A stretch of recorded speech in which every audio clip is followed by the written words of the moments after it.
નમસ્કાર, હું છું કિરણ કાપુરે. તમે જોઈ રહ્યા છો નવજીવન ન્યૂઝ. બોલે છે વિધાનસભા કાર્યક્રમ છે અને તોફિક ગાંચી રોજ ગાંધીનગર જાય છે. વિધાનસભામાં જે આપણા પ્રજાના પ્રતિનિધિ બેસે છે અને શું ચર્ચા કરે છે, તેઓ અંદર અને બહાર નિરીક્ષણ રાખે છે અને સાંજે આવીને આ અમે એક કાર્યક્રમ કરીએ છીએ જેમાં બધી જ વિગત આવરી લઈએ છીએ, જેટલું તોફિકે જોયું હોય, સાંભળ્યું હોય. તો તોફિક, આજે બધે ત્યાં ટિકિટની ચર્ચા બહુ આવી. ગઈકાલે મને લાગે છે શૈલેષ પરમારે મુદ્દો ઉપાડ્યો હતો, ને આજે બીજેપીના જ MLA અરવિંદ પટેલ છે, એમણે આ કીધું કે ટિકિટ નહીં મળતી. એટલે આ ટિકિટનો ગર્ભીતર કંઈ બીજો તો નથી ને કે મેચની ટિકિટને લઈને પેલી ટિકિટની વાત કરતા હોય. શૈલેષભાઈના કેસમાં ના હોય, પણ આ MLA જે બીજેપીના છે એમને કેસમાં શું વાત છે? આમ તો સામાન્ય રીતે સરફેસ પર ના આવે આવી બધી વાતો, પણ આવી વાત બી આવી એમ. રાજકારણમાં એક મામલો એવો છે કે કોઈ પણ નેતા હોય એ દ્વિઅર્થી ભાષામાં વાત કરતા હોય. તમે એનો અર્થ કેવી રીતે લો છો એ અલગ વાત છે. આજે જે પ્રકારે ફાઇનલ મેચ રમાઈ અને એની ટિકિટ ભાજપના જે ધારાસભ્ય છે એમને ન મળી, એટલે એમણે આજે ગૃહમાં આમ કહી શકીએ કે રોષ જ વ્યક્ત કર્યો. જો કે હળવી ગમત હતી એક પ્રકારની, પરંતુ ભાજપના એક ધારાસભ્ય સાથે આ ટિકિટના મામલે આજે ચર્ચા થઈ. મેં તો ટિકિટ આજે બહુ ચર્ચાઈ રહી છે, તો શું છે મેં તો વાસ્તવિક રૂપે તો કે મેચની ટિકિટ તો જવા દો, પરંતુ કે અમારા ભાજપમાં તો કે અમને ટિકિટ મળે કે ના મળે એની કોઈ ગેરંટી નથી. એટલે કે મેચની ટિકિટ તમે જવા દો. પણ આ ટિકિટનો મુદ્દો આમ તો ગૃહમાં કે એ બધી જગ્યાએ આવો ના જોઈએ, કારણ કે એ તો અલ્ટિમેટલી એક મનોરંજનનો મામલો છે. ને ભલે ઇન્ડિયા ફાઇનલમાં આવ્યું છે, પણ આપણા ત્યાં પ્રજાના મુદ્દા તો એટલા છે કે ભાઈ આપણે જેટલા દિવસની વિધાનસભા યોજાય છે એમાંય પ્રજાના મુદ્દા પૂરા નહીં થતા ખરેખર તો. પણ બીજું જે બહાર તમે જોયું હોય, આજે ગૃહની તો વાત કરીશું જ આપણે, પણ બહાર તમે કોઈ મંત્રીને મળ્યા હોય, ઇનફોર્મલ વેમાં કશીક વાત થઈ હોય, એવું કશું આજે શું બન્યું? આજે વિધાનસભામાં 2 બેઠકો હતી. ગૃહની કામગીરી પહેલી બેઠક સવારે 9 વાગે ચાલુ થઈ.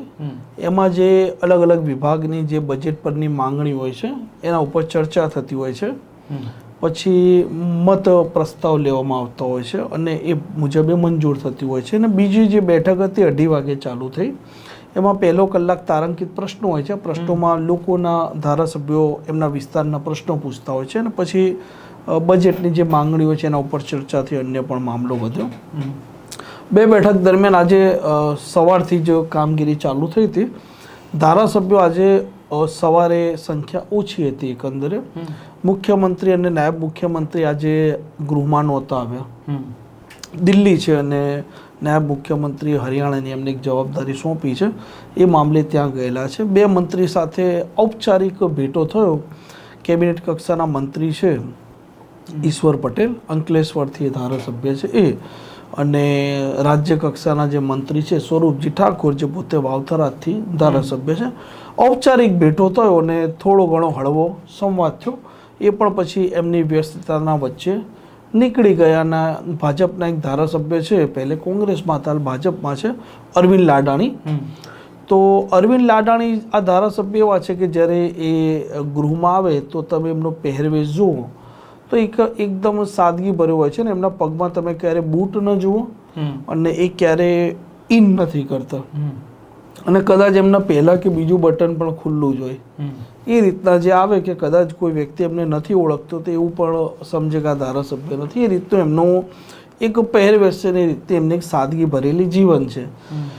બીજું કે વિધાનસભાનું સત્ર હોય એમાં કોઈ પણ પક્ષના ધારાસભ્ય હોય એ મિત્રો હોય છે.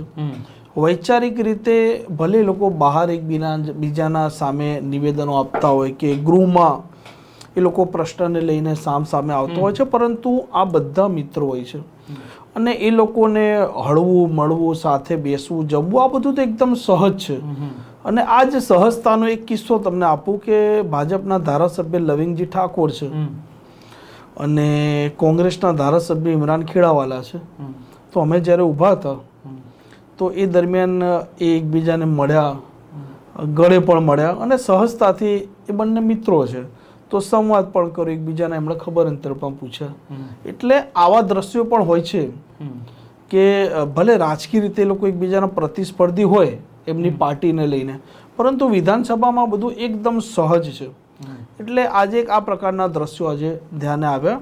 ટિકિટનો મામલો ચર્ચાયો અને સાથે મામલો આજે ચર્ચામાં આવ્યો ગોંડલનો, કે જે પ્રકારે નિર્લિપ્ત રાયની વરણી થઈ તો ભાજપના ધારાસભ્ય સાથે સંવાદ થયો, રાજકોટ ગ્રામ્યથી છે.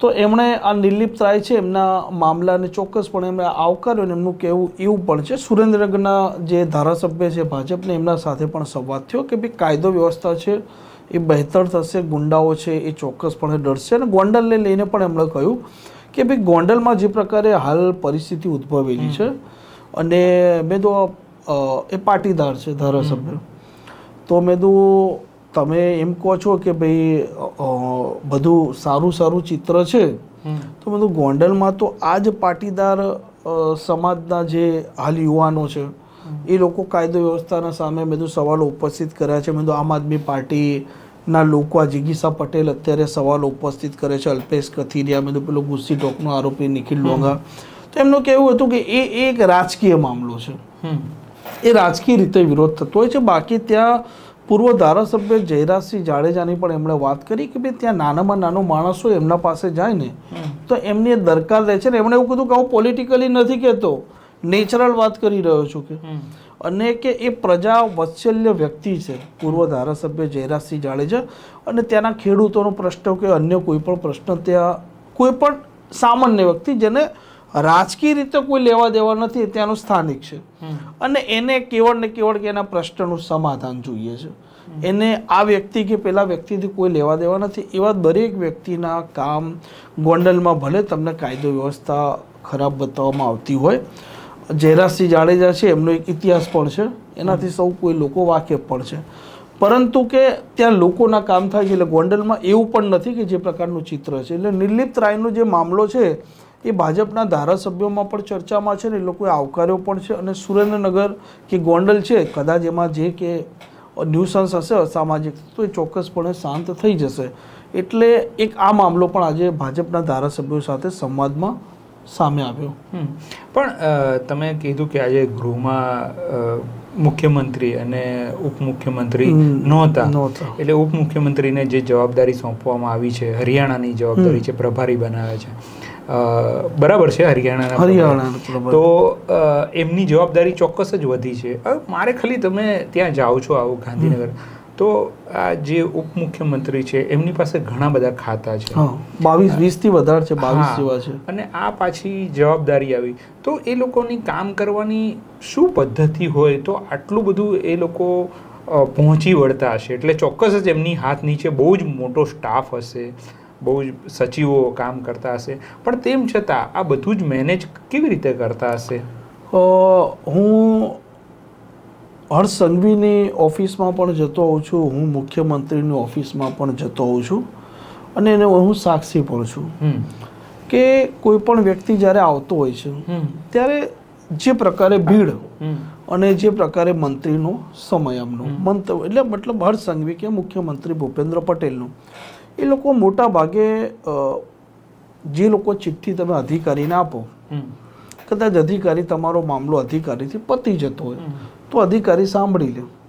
કદાચ તમે તમારી ઈચ્છા છે કે અમારા પ્રધાનને કહેવું છે કે મુખ્યમંત્રીને કહેવાનું છે, તો એમના પાસે સમય હોય ને તમારો નંબર આવે, તમે એમને મળી પણ શકો છો, તમારી રજૂઆત કરો અને પછી તરત એ અધિકારીને બોલાવીને સૂચના આપે કે ભાઈ આમનો જે કંઈ મામલો છે તમે જોઈ લો. એમના પાસે વિભાગો છે પણ એ સાંભળે છે ખરી લોકોને, એમના પાસે જે સમય હોય એ મુજબ. અને એ કારણસર લોકોના કામ, હવે કામમાં તો કેવું છે કે એનું કેવું કામ છે, કોઈ કાયદાની મર્યાદામાં છે, કોઈ કાયદા બહારની વાત છે. એટલે કામને લઈને હું નથી કહેતો, પરંતુ એ મોટા ભાગે લોકોને મળે છે ખરીને વાત સાંભળે છે. આ તો હું નજરે રોજ જોતો હોઉં છું. ઓકે, હવે આ સવાલ મારે કે ઘણા વખતથી હતો પણ મેં આજે પૂછ્યો. પછી તમે જે એક કે તારાંકિત અને બિન તારાંકિત એ તમે શબ્દ યુઝ કરો છો, એ થોડુંક ડિફાઇન કરી દો કે એક્ઝેક્ટલી એ શું છે, કે ભાઈ તારાંકિત પ્રશ્નો શું છે, બિન તારાંકિત શું છે, એનું અર્થ શું થાય ગૃહમાં? વિધાનસભાનું સત્ર ચાલુ થાય એનું આહવાન જ્યારે રાજ્યપાલ કરે તો એના 1 મહિના પહેલાં દરેક ધારાસભ્યે વિધાનસભામાં પ્રશ્નો આપવાના હોય છે, પ્રશ્નોત્તરી શાખામાં, અને તમારા જે કોઈ પ્રશ્નો છે, અત્યાર સુધી એવું હતું કે ચિઠ્ઠીઓ ઉલાડતા હતા અને એનો ડ્રો થતો તો હવે નેવા આવી ગયું છે, તો એમાં ઓટોમેટિક જનરેટ થાય. ઓકે, એટલે એક ધારાસભ્ય છે વધુમાં વધુ 1 કલાકમાં તારાંકિત પ્રશ્નોનો પૂછી શકે. એ પ્રશ્નો એવા હોય કે તમે પ્રશ્ન પૂછો કે ભાઈ ગોપાલ ઇટાલિયાનો આજે એક મામલે વાત કરી કે ભાઈ ગુજરાતમાં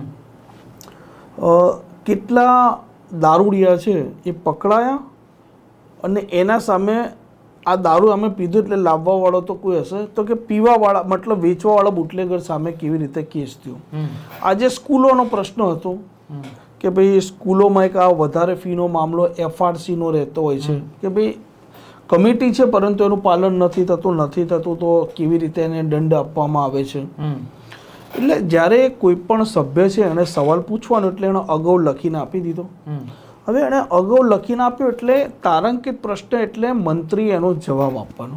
ઓકે, જવાબ આપવાનો અને એ સભ્ય એમાં પેટા પ્રશ્ન પણ પૂછી શકે છે. અચ્છા, હા. હવે તમારે 1 કલાકમાં 1 કલાકની પ્રશ્નોત્તરી કાઢો છે, એમાં 10, 12, 14 વધુમાં વધુ એટલા નંબર લાગતો હોય છે સવાલોનો. એટલે અનેક વખત અધ્યક્ષે ટકોર કરી છે કે તમે ટુ ધી પોઈન્ટ સવાલ પૂછો અને મંત્રી ટુ ધી પોઈન્ટ જવાબ આપે, જેથી કરીને વધારેમાં વધારે પ્રશ્નો છે એની ચર્ચા થાય. જે પ્રશ્નો રહી ગયા, નંબર ના આવ્યો, ટાઈમ પૂરો થઈ ગયો, તો એનો તમને લેખિત જવાબ મળતો હોય છે. ઓકે, અતારાંકિત પ્રશ્નો હોય છે એ તમે લેખિતમાં પ્રશ્ન પૂછો અને તમને લેખિતમાં જવાબ મળે. અતારાંકિત પ્રશ્નોની કોઈ પણ પ્રકારની ચર્ચા ગૃહમાં નથી થતી. ઓકે, હવે ગૃહ તરફ જ આગળ વધીએ કે ગૃહમાં જે મુદ્દા ચર્ચાય છે, અને આપણે કાલે બી વાત કરી કે ભાઈ આ બધા જ મુદ્દા કંઈ મીડિયામાં આવતા હોય એવું જરૂરી નથી, પણ તેમ છતાં બધા વિરોધ પક્ષના નેતા હોય, કોંગ્રેસના હોય કે આપના હોય, તો એ આવીને બહાર વાત કરે છે. તો એ બધું જ વાત કરે છે જે ગૃહમાં થઈ હોય કે ઘણું ઓમિટ થઈ જાય છે અને લોકો સામે આવતું નથી, એવું કંઈ તમે એક અંદાજો રજૂ કરી શકો? જો ગોપાલ ઇટાલિયા માટે હું એટલે એમનું ફરીથી એમના નામનો ઉલ્લેખ કરું છું કે એમના માટે આ બજેટ સત્ર છે ને પહેલું છે ધારાસભ્ય બન્યા બાદ. તો એ એમની એક પદ્ધતિ છે, બહુ અભ્યાસુ વ્યક્તિ છે, પરંતુ પોલિટિક્સની એ સમજ સારી રીતે ધરાવે છે. એમનો આજના દિવસમાં 2 પ્રશ્ન આવ્યા, તો 2 પ્રશ્ન એમણે ગૃહમાં એમને પૂછવાનો મોકો મળ્યો કે ના મળ્યો, એટલે લેખિત તો તરત જવાબ તમને મળી જવાનો, નેવા ઉપર આવી જશે. એ પ્રશ્ન લઈને આવશે અને તરત એ મીડિયામાં બોલી જશે. અચ્છા, જેથી કરીને એમના લોકો કે જે વિસ્તારનો પ્રશ્ન હોય કે એમને સરકારને ટાર્ગેટ કર્યું હોય, જે પણ મામલે પ્રહાર કરવા હોય વિપક્ષના ધારાસભ્ય છે તો એ કરતા હોય છે. આ જ વસ્તુ ચૈતર વસાવામાં છે. એના સાપેક્ષમાં કોંગ્રેસના ધારાસભ્યો આ વખતે હાઉસમાં ચર્ચા કરે છે, ગંભીર મુદ્દે ચર્ચા કરે છે. ગઈકાલે ગુમ બાળકો એ સામાન્ય મામલો નથી, ગંભીર મામલો છે કે ભાઈ બાળકો ગુમ થઈ જાય છે, ટોળકીઓ પણ આવી છે. તો આ મામલે ગૃહમાં ચર્ચા થવી જરૂરી છે, રાજ્યનો પ્રશ્ન છે, અફવા છે, પરંતુ ચર્ચા જરૂરી છે. કોંગ્રેસના આજે એક ધારાસભ્ય સાથે આ મામલે સંવાદ થયો. મેં તો કેમ તમે આ વખતે એટલી આક્રમકતા ભલે તમે અંદર દાખવતા હો તમારા જે કોઈ પ્રશ્નો હોય, જે કોઈ મામલા હોય, પરંતુ મેં તો આ વખતે તમારા પ્રશ્નો જે પ્રકારે તમે હાઉસમાં પૂછો છો, તમે એમણે એવું કહ્યું કે અમને ચર્ચા કરવા દેવામાં નથી આવતી, તો મેં તો આ મામલે તમે મીડિયામાં નિવેદન કેમ નથી આપતા? તો એમણે જવાબ આપવાનો એ મામલે ટાળ્યો. એટલે કોંગ્રેસની કોઈ સ્ટ્રેટેજી પણ આ મામલે હોઈ શકે, પરંતુ આમ આદમી પાર્ટીની સાપેક્ષમાં કોંગ્રેસના ધારાસભ્યો આ વખતે ઓછા દેખાઈ રહ્યા છે. કેમ કે કોઈ પણ ધારાસભ્ય આવીને કોઈ પણ પ્રકારની મીડિયામાં પ્રતિક્રિયા આપે છે એટલે ભાજપ તરફથી એટલે સરકાર તરફથી કોઈ એક ધારાસભ્ય આવે છે અને એનો જવાબ એને આપવો પડે છે. કારણ કે આ વિધાનસભાનું સત્ર છે, લોકોના પ્રશ્નોની ચર્ચા ગૃહમાં થતી હોય છે, એટલે સરકારે પણ એમનો પક્ષ મૂકવો પડે છે. જો એ પક્ષ નથી મૂકતા તો વન સાઈડ જાય છે અને આવી સ્થિતિમાં સરકારને નુકસાન પણ પડે. પણ હવે બીજેપી તો બહુ એમનું બંધારણ એવું છે કે ભાઈ આ જ બોલે, પ્રવક્તા જ બોલે, બીજા કોઈ ના બોલે. તો એમની રણનીતિ શું લાગે છે? મીડિયામાં તો આપણે જોતા હોય, પણ એમની રણનીતિ શું છે કે ભાઈ આટલા જ નેતાઓ મીડિયા સામે આવવા જોઈએ, આ ન આવવા જોઈએ, એવું શું છે એમનું? ભાજપના ધારાસભ્યોને ચિઠ્ઠીઓ જ વાંચવાની, સવાલોની. અચ્છા, એમને જે દંડકની ઓફિસમાંથી ચિઠ્ઠી મળે એ ચિઠ્ઠીનો એમણે સવાલ પૂછવાનો, બાકી કશું જ નહીં. પોતાના વિસ્તારનો કોઈ પ્રશ્ન હોય, પોતાનો વિસ્તારનો પ્રશ્ન પૂછી શકે એવું નહીં, પણ એ ચિઠ્ઠીઓ ત્યાંથી એમણે પ્રશ્ન લખાયો પણ એ તો સરકાર પક્ષે જ પ્રશ્ન હોય કે આ સિદ્ધિ કે આ યોજના કે ભાઈ મારા વિસ્તારમાં આજે સભ્યએ પૂછ્યું હતું કે બ્રિજ બની ગયો, ક્યારે એનું ઉદ્ઘાટન થશે, આવા સવાલો એમના હોય. અને બીજું કે એ લોકોને કોઈ પણ પ્રકારની જ્યારે એમનો પોતાનો કોઈ મામલો હોય તો એ લોકો મીડિયામાં આવીને નથી બોલતા. આજે ભાજપના ધારાસભ્ય સાથે મારે 2 જણા જોડે સંવાદ થયો, બધું કંઈક તો આવીને બોલો. તમે મારા સંવાદ કરો છો પણ ઓન કેમેરા તો બોલો ને કે અમને બોલવાની કોઈ પણ પ્રકારની મંજૂરી નથી. આ ધારાસભ્યને એના વિસ્તારનો કોઈ પ્રશ્ન હોય, એના વિસ્તારનું કંઈક સરકારે સારું કામ કર્યું હોય, તેમ છતાં એ લોકોને બોલવાની મંજૂરી નથી. જો કોઈ વિપક્ષના ધારાસભ્યએ કોઈ પણ પ્રકારનો કોઈ મામલો ઉઠાવ્યો હોય તો દંડકની ઓફિસમાંથી જે તે સંબંધિત જેને જે લાગતો વળગતો ધારાસભ્યને જે મામલો એને મુજબ મોકલે છે અને એનું કાઉન્ટર કરાવે છે. બાકી એ લોકો સ્વૈચ્છિક રીતે આવે અને બોલી જાય એવી કિસ્સા ઘણા બધા ઓછા. પણ આ બીજી વસ્તુ કે આજે પણ છાપામાં આવ્યું, ગઈકાલે આપણે જે ચર્ચા કરી હતી, પણ જે આપણા પ્રજાના પ્રતિનિધિ છે એ આ પ્રશ્નોને રજૂ નથી કરતા વ્યવસ્થિત, એ ટકોર વારંવાર અધ્યક્ષ દ્વારા થાય છે.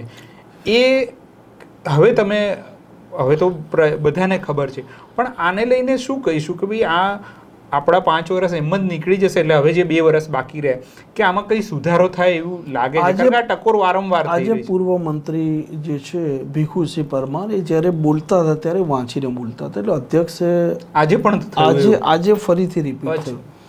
એટલે અધ્યક્ષે ફરીથી એવું કીધું કે ભાઈ મેં ગઈકાલે મારો નિર્ણય આપી દીધો છે, કોઈ પણ વ્યક્તિ સવાલો વાંચી નહીં શકે અને કોઈ પણ મંત્રી છે એ એના જવાબો પણ વાંચીને નહીં આપી શકે.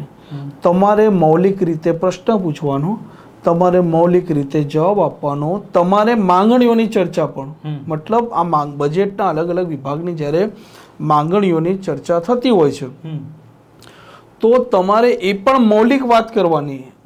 હું તમને દાખલો આપું કે અધ્યક્ષે આ મામલે આજે આક્રમકતાથી કહ્યું કે ભાઈ આ વસ્તુ તમારે કરવી પડશે, આ વસ્તુ નહીં ચાલે. પછી કનુ દેસાઈ મંત્રી છે જ્યારે આજે પહેલી વખત વાંચ્યા વગર બોલ્યા તો અધ્યક્ષે એમને અભિનંદન પણ પાઠવ્યા કે ભાઈ તમે વાંચ્યા વગર જ બોલો છો તો ઘણું સારું બોલી રહ્યા છો. પછી ભરૂચ વાગરાના ધારાસભ્ય છે અરુણસિંહ રાણા, એ પણ આજે માંગણીઓની પહેલી બેઠકમાં ચર્ચા પર બોલી રહ્યા હતા. એ દરમિયાન એમણે એવું પણ વાત કરી કે નરેન્દ્ર મોદી છે વડાપ્રધાન, એમના વખાણ કરતા કે ભાઈ જે પ્રકારે એમની વિઝન અને એમના વિકાસ છે એને લઈને આજે લોકો અમને ગણી રહ્યા છે અને પૂછી રહ્યા છે, નહીં તો કે અમને કોણ પૂછે. એટલે એનો અર્થ એવો નીકળે છે કે ભાઈ વડાપ્રધાન નરેન્દ્ર મોદીના ચહેરા ઉપર આ લોકો જીતી રહ્યા છે અને ધારાસભ્ય બની રહ્યા છે, નહીંતર એમને કોણ ઓળખે એનો અર્થ તો એ રીતનો જ નીકળે ને. ઓકે, એટલે અધ્યક્ષે આજે આ મામલે ફરીથી આક્રમકતાથી કહ્યું કે ભાઈ આ અયોગ્ય છે. બસ હવે આ કહ્યું તેમ છતાં હું તમને હજી વાત જોડી લઉં કે પુણેશ મોદી છે એ ઉપાધ્યક્ષ છે ગૃહના, તો કલોલના ધારાસભ્ય છે બકાજી ઠાકોર, એમને 1 થી વધારે વાર ટક્કર્યા જ્યારે અધ્યક્ષની ચેર ઉપર બેઠેલા હતા ઉપાધ્યક્ષ. તો એ દરમિયાન બકાજી ઠાકોરે આખું વાંચી જ લખેલું, 1 થી વધારે વાર ટોક્યા તોય.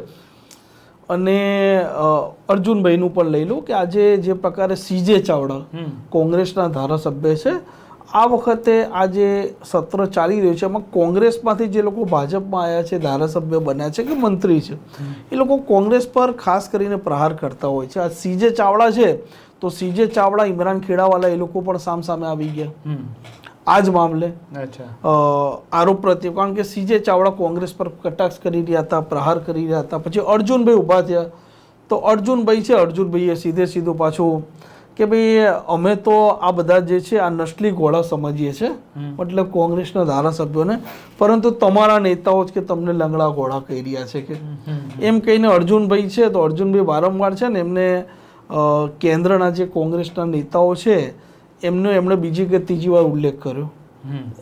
અચ્છા, હવે છેલ્લો સવાલ, આમ તો આપણે વિધાનસભા કે આ ને કોઈ ઈરાનવાળો મુદ્દો આવતો નથી, પણ છેલ્લે આ ઋષિકેશભાઈએ જે વાત કરી એ ખાલી મુદ્દો આપણે કહીને વાત સમાપ્ત કરીએ. બીજું કશુંક રહી જતું હોય અગત્યનું તો એ વાત કરી લો. અને ખાલી આ ઈરાનવાળો એટલા માટે કે ભાઈ ગેસના ભાવ વધ્યા છે અને હવે એવી શક્યતા લાગી રહી છે કે ભાઈ આ યુદ્ધ લાંબુ ચાલશે ને એની અસર આપણી ઇન્ડસ્ટ્રી પર થશે અને અહીંયા સેન્સેક્સ બી તૂટ્યો છે.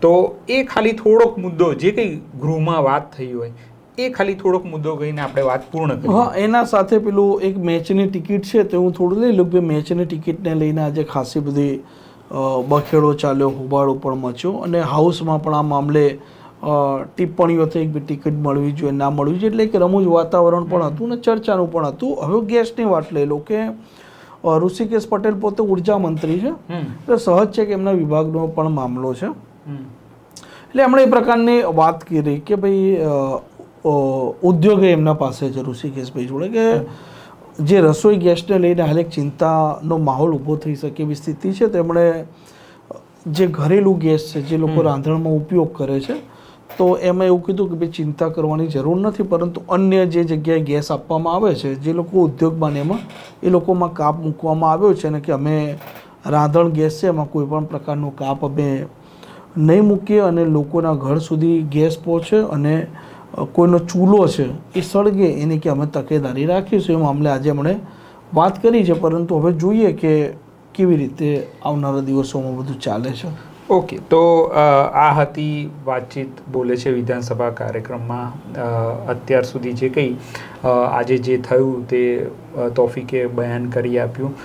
સંવાદ રૂપે આ આખી વાત એટલા માટે રજૂ કરીએ છીએ જેનાથી ખ્યાલ આવે કે ભાઈ આ એની કેટલીક ઇનસાઇડ વાતો તમારી સમક્ષ પહોંચે. તો ફરી અમે આ કાર્યક્રમ તમારી જ્યાં સુધી ગૃહ ચાલુ છે ત્યાં સુધી લાવતા રહીશું. અત્યારે મને અને તોફિકને રજા આપશો. નમસ્કાર.